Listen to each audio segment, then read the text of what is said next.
In 1998, an HIV drug called Ritonavir was keeping 75,000 patients alive. For 2 full years, production inside Abbott Laboratories had been completely flawless. Then, during a routine quality control check in Chicago, an analyst noticed a problem. One of the capsules failed to dissolve within the required 30-minute window. The factory followed protocol. They immediately destroyed the entire batch and performed a deep clean of the production line. But the next day, it happened again. Clear capsules were turning into a cloudy paste packed with millions of microscopic needles. Every ingredient was weighed. Every temperature setting was verified. The factory was completely sterile. The medicine itself was spontaneously rewriting its own physical structure. With the Chicago line paralyzed, Abbott completely halted domestic production and shifted operations entirely to an alternative facility in Italy. At first, the Italian pills passed every test. A team of scientists flew across the Atlantic to observe what the Italians were doing differently. Within days of their visit, the Italian pills failed the dissolution test. They too had dissolved into a paste of cloudy needles. The chemical compound was behaving like a highly contagious disease. Wherever the drug was manufactured, it mutated, and scientists had no way to stop its extinction. To figure out what was happening, we have to look at how molecules are built.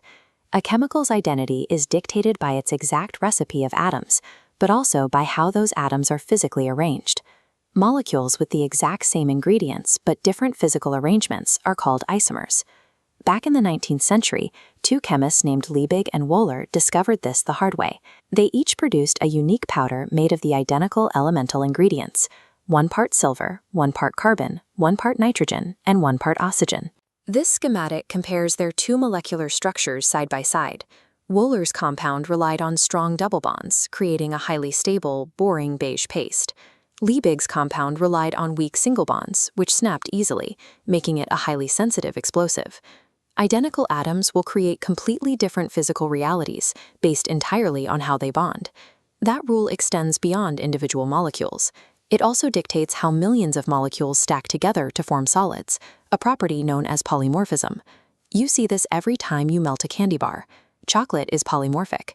The exact same cocoa butter molecules can stack into a soft, dull solid that melts in your hand, known as form 4, or a shiny, snappy solid, known as form 5. This graph maps thermodynamic energy levels. A solid molecule is a sphere resting in a shallow valley, representing form 4 chocolate. Adding heat gives the molecule a kick, pushing it over the hill to settle in a deeper, stable valley, form V. The physical traits of any solid object are locked in a constant, delicate battle with ambient energy and temperature. This same thermodynamic trap caught Ritonavir. The original medicine, form I, accidentally restacked into a new polymorph called form 2. In our graph, the form 2 valley is a massive chasm. Once the molecule drops in, normal heat energy can never bounce it back out.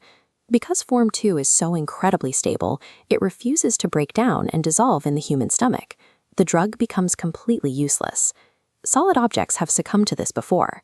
Historically, extreme winter cold caused cathedral organ pipes to spontaneously mutate from shiny silver tin into crumbly gray tin, a phenomenon called tin pest.